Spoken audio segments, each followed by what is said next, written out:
It's the Following On Cricket podcast, and deepest apologies to fans of Sam Ellard, Neil Manthorp, and Jonathan Norman, because you're stuck with me, Cameron Ponsonby, and Machel St Patrick Hewitt from the Caribbean Cricket Podcast. We'll be with you for the Antigua leg of this trip, and I'll be moving onwards. Machel will be going back to the UK, but we've got an ODI series to preview for you.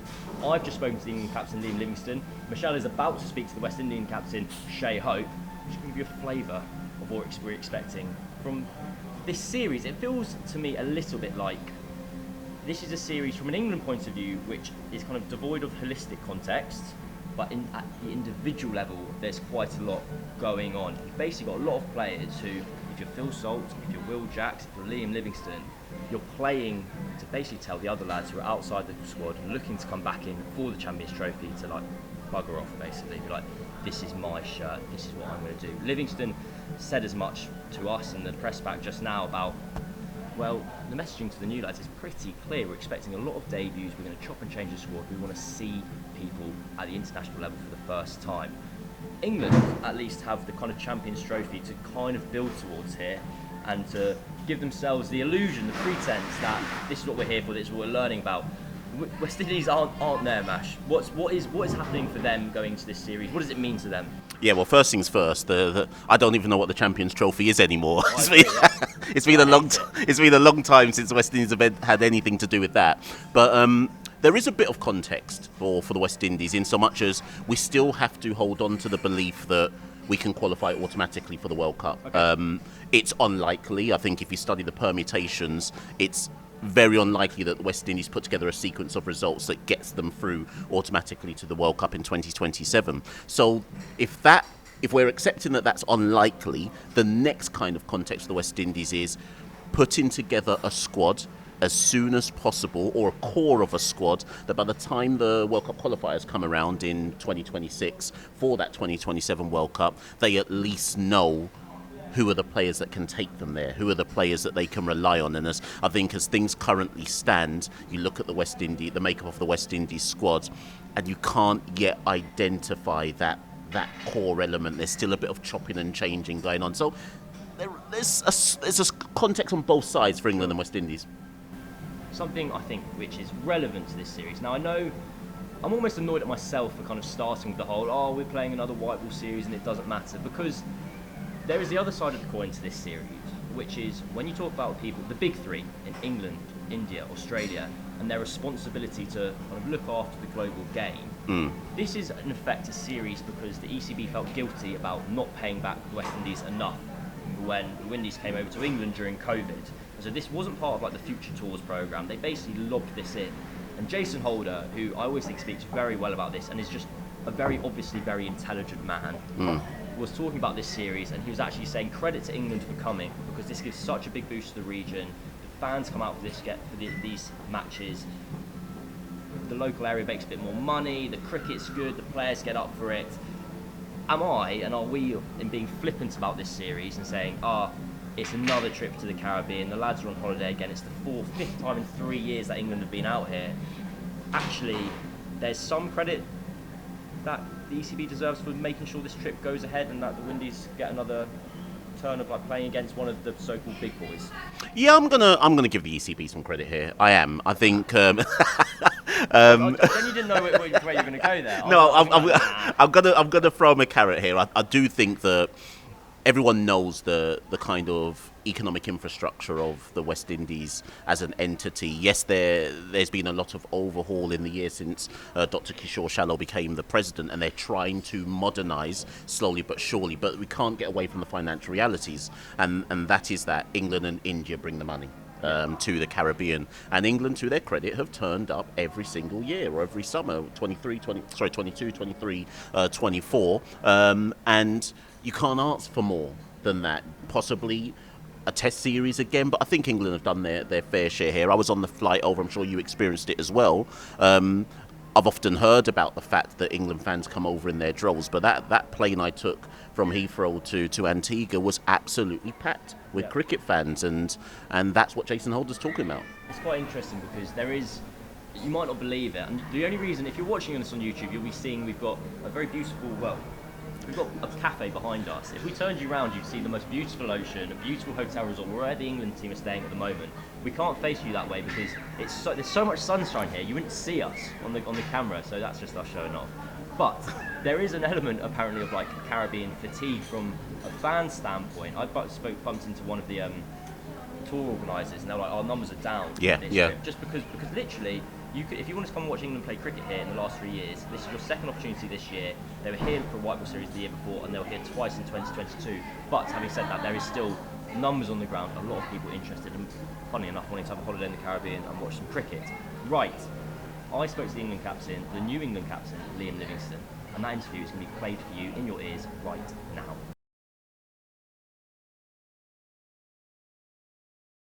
Liam, thank you very much for joining us on talkSPORT. First things first, England captain, how does that feel? Yeah, pretty cool. Obviously a really proud moment for me, also my family as well. So no, I'm just really looking forward to the next week. We've got a good group of lads. We've got some young faces, some new faces, some lads that have been around squads for a while and not played yet. So yeah, it's exciting.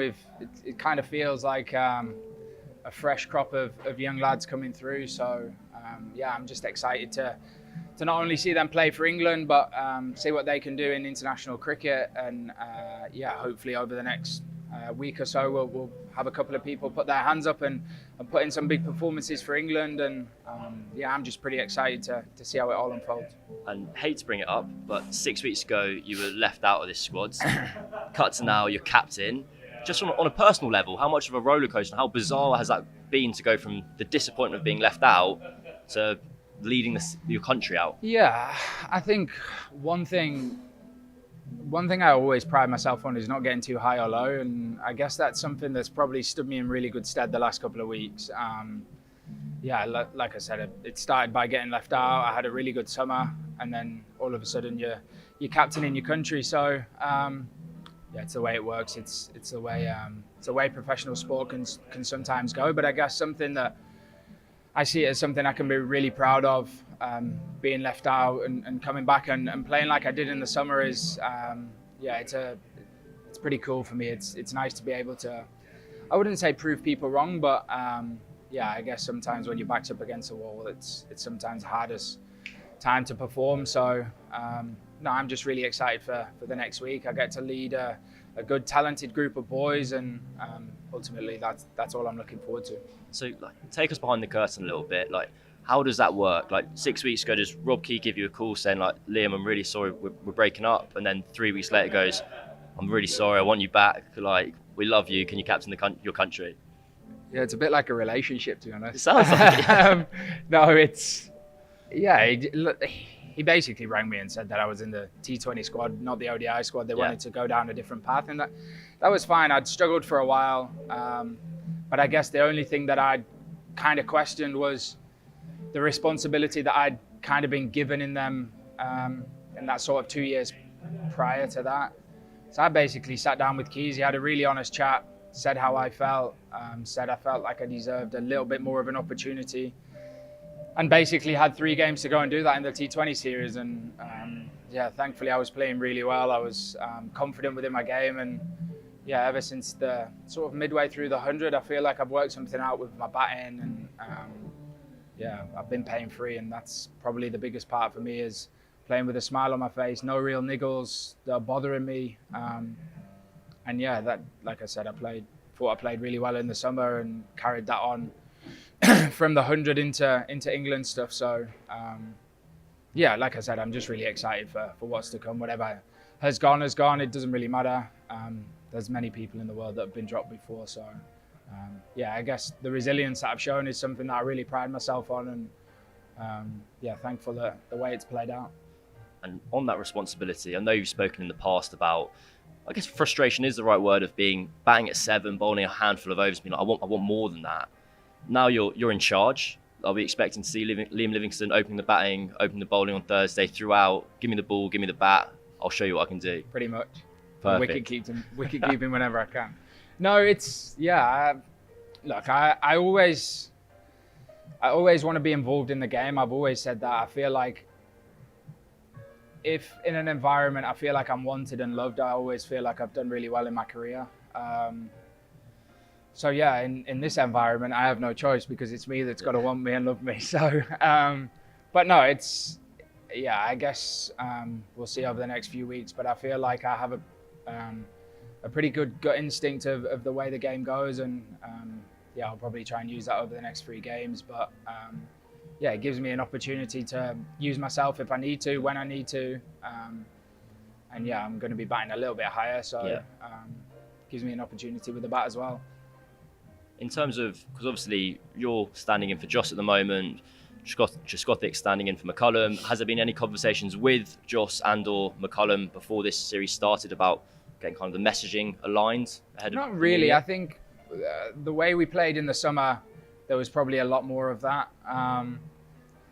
But yeah, from the way that we played in the summer, it pretty much lines up with my game really well. So I guess me and Trez see the game the same way.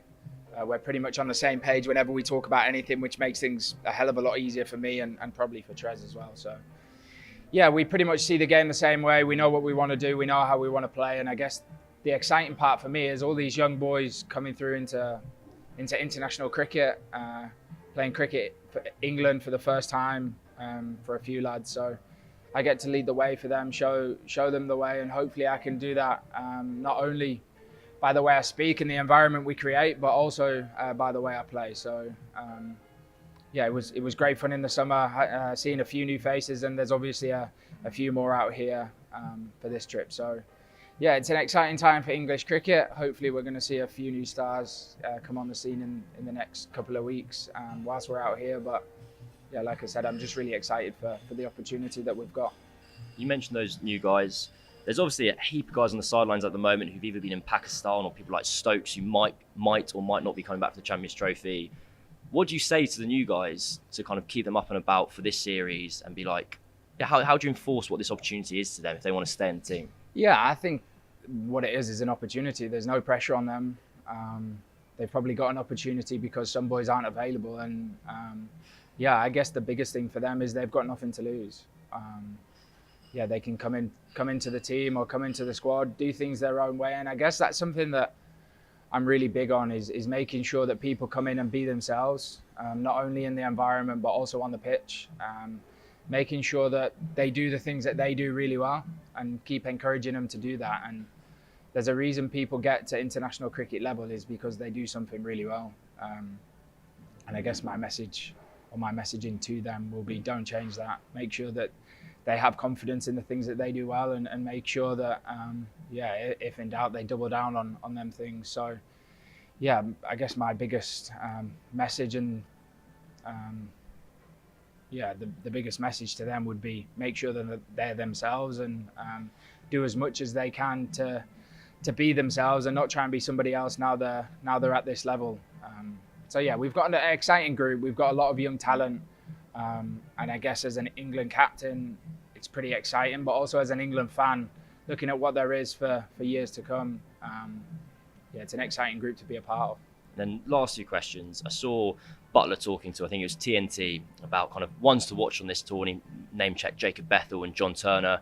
We obviously got a look at Bethel over the summer. From what Butler said, is it likely that we're going to see Turner getting a debut over the coming days? Yeah, I think it is. I think that's something that you're going to see throughout the tournament. There's going to be a fair few debuts. And there's going to be people that get an opportunity because, we want to see what they can do. And ultimately, that's what we want to get out of this trip. We want to see how some young lads fare in international cricket. We want to give them an opportunity, and there's going to be a lot of people that get that. I think even looking at yesterday, looking at Jaffa bowling the nets, he looks like a really good talent. And it's great for him to be on this tour with Rash. Hopefully at some point we'll get to see them 2 bowl in tandem together as well. And we've got a lot of young talent, but I think certainly answering your question, I think John Turner's been on about 3 tours already and he's not played a game, but we'll certainly see him on this tour at some point, hopefully sooner rather than later. But having faced him in the summer, he's got something different, and that's the exciting part. Like I've said, is there's going to be young boys that showcase to people what they can do, and JT will certainly be one of them. And then finally, for the young lad from Barrow-in-Furness, who's got his family coming out to watch you going out to the middle and captain England, like, what does it mean to you as that 10-year-old and your family? Yeah, incredibly proud for me. Yeah, it's not every day you get to captain your country. So yeah, it's an incredibly proud moment for me, but more so for my family. Yeah, my mum and dad, who travelled the length of the country with me for 4, 5, 6 years as I was chasing my dream to become a professional cricketer. And yeah, it's nice that Dad's going to be able to experience that. My brother also, who's obviously given me a lot of support. And yeah, like you said, Barrow-in-Furness is a very different community. Everybody's proud of where they come from up there.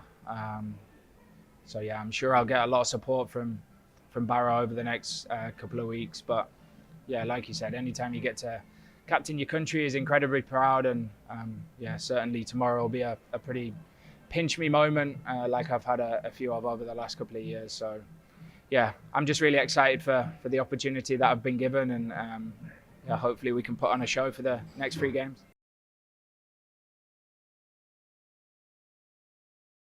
So, Mash, you were there when, well, Liam Livingston did 2 chats, did one with talks, we've done one with the written press beforehand. And basically what we learned is he's going to be batting 5, and there's going to be a lot of new faces for England across this series. We're going to see John Turner, we're going to see Jaffa Chauhan.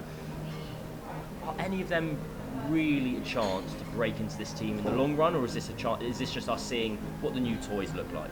Okay, so I have a theory on this, right? Brilliant. So my belief, and this goes for any sports team, and in the context of West Indies, England, the England cricket team, if you get the shirt, it is your responsibility to hold on to that shirt. It doesn't matter your experience or inexperience, lack thereof, whatever it might be.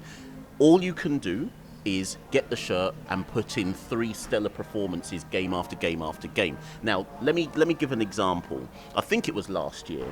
There was no guarantee last year when Phil Salt was in the side that he was a certain starter. Sure, and if I remember rightly, correct me if I'm wrong, he effectively got the shirt and played himself into drop me if you dare. And I think that's the onus on every cricketer in any international side. If you get that opportunity, don't just be overwhelmed and by the prospect of playing for England. Seize it. And the worst that can happen is you still get benched afterwards, but the player who comes back in for you knows their spot's under pressure. It's funny because you can look at Liam Livingston to understand how volatile selection for England is at the moment. 6 weeks ago he was dropped. He was left out of the ODI squad. He said he had a 30-second phone call with Rob Key, who basically said, we want to look at new faces. And 3 weeks later, we've all done this. We've all called someone back when we thought we didn't want to see them anymore.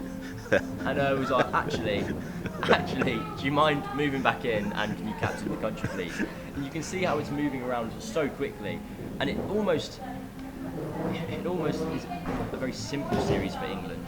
And I think we need to recalibrate our kind of expectations. I'm going to ask you at the end of this segment what your prediction for the series is, but I don't know if England necessarily are favourites. I know that's an absurd sentence to say. They've lost their last 4 series out here across both red and white ball. England aren't very good at ODI cricket anymore. They've lost, I think, 11 of their last 17 matches. They haven't won either of their 2 series since the World Cup. I wouldn't be expecting one of them just to sweep aside this West Indian side, where I think almost patronisingly we always go, they're on the rocks, the Windies. They're in no good shape. But someone who is in good shape for the West Indies in the ODI format over a long period of his career is Shai. And Machel spoke to him. Well, he spoke to him about an hour, but you're going to listen to it now.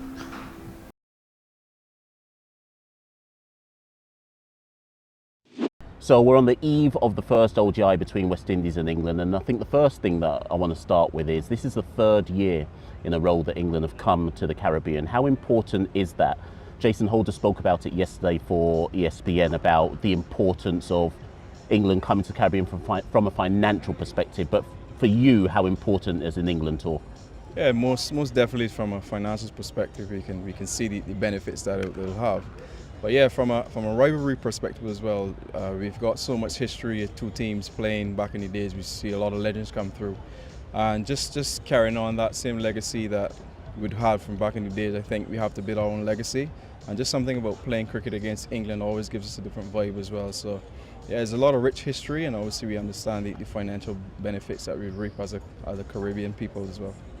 Last year, West Indies won the series 2-1, and a lot of that was off the back of your bat. You scored a century and a 50 in a victory that a lot of people probably didn't expect, actually, given West Indies' kind of form in ODI cricket. Obviously, you're looking to kind of replicate the same, but where is your format on a personal level at the moment? You had a few struggles in Sri Lanka, but you are the leading run scorer in this team. To be honest, I don't believe in form. Being honest, I don't think that is something that you should focus too much on. As long as you're feeling good in the nets, as long as you have a good rhythm going, I think it's important that you keep the positive side of things well. I think, especially in such a short turnaround, there's not much time to do prep. It's more about mental strength and making sure you're ready for the next task. But yeah, it's great to see that some of the other guys put their hands up in Sri Lanka. Obviously, as a leader and leading the batting group over the last few years is something that I really pride myself on. I think it's important that you set a standard as a leader and as a batter. So it's great to see that I had some help in Sri Lanka, but it's my time to stand up now. And let's talk about the identity of the kind of West Indies ODI team. A lot of people have had a lot to say about it. Obviously, Darren Sammy is the new head coach in the last year or so.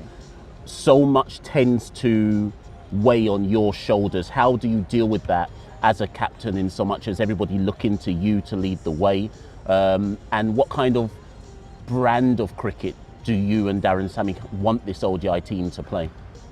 First, it's a challenging thing, but it's one that I definitely grasp in both hands. It's something that you have to embrace as a leader. You want to impose the way the standards that you've had over the last few years. And I think for us, we just want to play a lot more positive cricket. I think back in the day, we would be a lot more timid as a group and as a West Indies team. We want to focus more on ourselves in terms of throwing the first punch, not focusing too much on the opposition.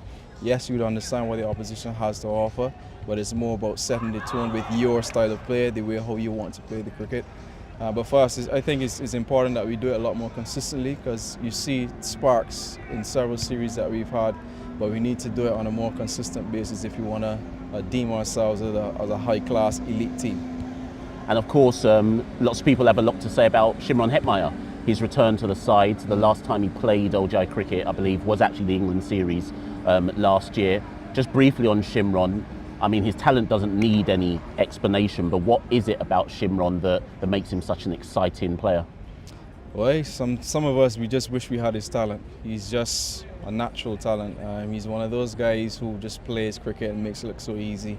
And it's great to see that he's in good form. His spirit is always good, he's always bubbly. He's always one of those guys in the dressing room who, when you look around, he's always smiling, he's always up for the challenge as well. So I just think his carefree, relaxed mindset and personality helps his batting a lot. And I think it's something that we all as batters and as a West Indies team could take some leaves out of his book. Not everything we want to take from him. I'm not sure if I want to discuss that on camera, but yeah, he's one of those guys that can impact the game at any point in time, and to have him in the team is really a plus for any team. And we should just say it's Antiguan Independence this weekend, so we should just make mention of that on Friday. It's Antiguan Independence. Obviously the game's on Thursday, another game on Saturday, and you have got 3 Antiguans in the team as well, but lots of eyes are on, of course, Jewel Andrew, the 17-year-old. England have their own quote-unquote teenager in Jacob Bethel, but just a little bit on, you've seen Jacob yourself probably in Barbados when he came up through the system, but Jewel Andrew got a lot of tongues wagging in terms of how precocious his talent is. But what have you seen of Jewel in the nets that makes him such an exciting 17-year-old? Yeah, like I told him already, I wish I had his talent at 17. He's shown that he's capable of playing at this level. I know he's got a lot to learn as well. I still personally have a lot to learn, so he's definitely got some years to go. But for him, he's always up for any challenge. He's always willing to face Alzarian Shamarni next first up. He's always talking to the guys, trying to learn as best as he can. But he's an exciting talent. He's shown that the way how he strikes the ball at 17 years old, and he doesn't even have a big frame, so he's just naturally gifted. But I think we need to hone that skill that he has and that talent, and then transform it into one of the world's best.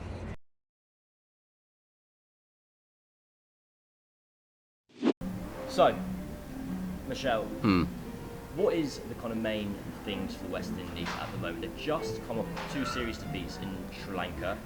Hetmeyer has come back into the ODI squad, which I wasn't expecting at all. What's the current vibe, the current setup? Are the West Indies in an okay place at the moment? I mean, I think if you speak to a lot of West Indian fans, they would say that the ODI format is the weakest. I think a lot, because we haven't played ODIs until the recent tour, obviously in Sri Lanka. We actually hadn't played any ODIs since Australia back in February, and then we obviously were in Sri Lanka a couple of weeks ago, and it's out of sight, out of mind. And obviously we lost that series, and I think it reminded people that, oh yeah, we're actually not that good at we're actually not that good at ODI cricket. We were there as well. What a contest we've got ahead of us. But I think the struggle for West Indies is, and obviously you see me speaking to Shai is so much of West Indies' success, even last summer, when England were out here for the ODI series last summer, a lot of that success when West Indies won that series was built on the fact that Shai scored the runs. Yeah. If Shai scores runs, West Indies tend to win. Shai was the top run scorer last summer. I think there was 1 century and 150 across those 3 matches, if I remember rightly. Yes. And Shai... The worrying thing for Shai is, as much as he will or won't admit it, is that there is pressure on his shoulders. You've got one guy who's got 16 ODI centuries. The next guy is actually Shimron Hetmeyer, who's come back into the squad. But those 5 ODI centuries that Shimron's got, they date back to 2020. So to put Shai's exploits in context there, you essentially have one guy who is proven at this level consistently, currently, and when he doesn't come off, inevitably there's a big struggle for the West Indies to put runs on the board that their bowlers can defend. So riddle me this. I think a lot of England fans will have seen Alec Athanaze batting in the Test Series over the summer and gone, that lad's a serious player. He seems to be, when we were here a year ago, it was, this is the lad to look out for, this is the one we're kind of backing, this is the horse we're backing, basically. He's been left out of this ODI side at the expense of Hetmeyer. How has that happened? Because from the outside, that looks like a confusing selection. I'm still trying to work it out, and so all I can give you is my thought process on what's going on here, which is that Alec has had a lot of cricket, and I do wonder if there's a bit of fatigue in there now. So Alec is essentially a 3-format player. Yes, as you alluded to, there were some runs in England, the 88 I think he got in England. The Test Series against South Africa a few months back, he scored a 92 in Trinidad, and he looks like he's got all the tools. Again, he did all right last summer against England when the series was out here. I just think that Darren Sammy is trying to, since Sammy has come into post as white ball coach, he has tried his best to re-engage with players who traditionally have opted out, said personal reasons, or they've struggled to be available for the West Indies, whether that be an Evan Lewis, whether that be an Andre Russell in T20. Evan Lewis come back. I saw his name and I went, I know that name. I remember watching you. So actually, you highlighting Evan Lewis then is the perfect point for Hetmeyer. He's managed to bring Evan Lewis back into the fold, who scored a century in Sri Lanka. That's Evan Lewis's 5th ODI century. But then for England fans listening to this, Evan Lewis hasn't played an ODI. That was his first ODI in 3 years, and then he scored his 5th ODI century. Only in West Indies cricket could that make sense in any shape or form. So I think for Darren Sammy, it's a case of, right, I've managed to convince Hetty to be available for this series, and then he's looked at the squad and said, who is the easiest person to leave out for Hetmeyer? Lewis is going to open with Brandon King. Jewel Andrew, they've obviously invested in. Exciting, 17-year-old. 17-year-old Jewel Andrew. And I just think they've looked at Athanaze and said, you're not dropped, but we'll just take out the firing line. Well, that's my theory. You're not dropped. We're just taking out the firing line. I know what I'm thinking there. Oh, they've dropped me. Oh, my God. Right. Very, very quick word on Jewel Andrew, then we're going to wrap this up. He just made his debut against Sri Lanka. He became the youngest... Was it the youngest ODI player or youngest West Indian player ever? Youngest ODI. Youngest ODI player, 17 years old. Is this the guy, or is that the problem that I'm here saying this is the guy? I think he's the guy. I think he's the guy. However, I caveat that by saying he's 17 years old, and with the greatest of respects to West Indies cricket development, we have a habit of ruining youngsters' development, and he's Jewel Andrew right now is the guy, and his upside is absolutely amazing. Yeah. But I just hope they have a adequate development plan for him. Just because he's talented at 17 doesn't mean he now plays every single match. So, for example, we got 3 against England right now. I'd only play him in 1.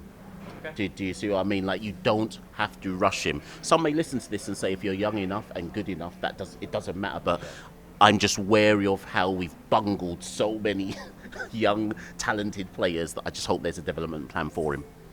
So, final question. Series prediction. I'm going to go. I think I'm going to go. I actually don't know who's going to win, which I know is pointless, and I should have said this much quicker. I'm going to say 2-1 Windies, because I've been out here and watched a lot of West Indies versus England, and the Windies always win. I was going to go 2-1 England, funnily enough. I just think England are probably due one now. Yeah. That doesn't mean that I'm downplaying West Indies' ability to win this. I just think England might be due a series win at some point. They can't keep coming here and losing all the time. So on that basis, they may be due one. I'm very confident that both sides will win at least one match. I'm confident in that. I don't know if that's a really fantastic answer, but that's what we're going for. Right, we've got the series starts on Thursday. It's brought to you live and exclusively on talkSPORT 2. There'll also be loads of content commentary on the talkSPORT Cricket YouTube channel. Hey, forget what we said at the top of the show. It's exciting.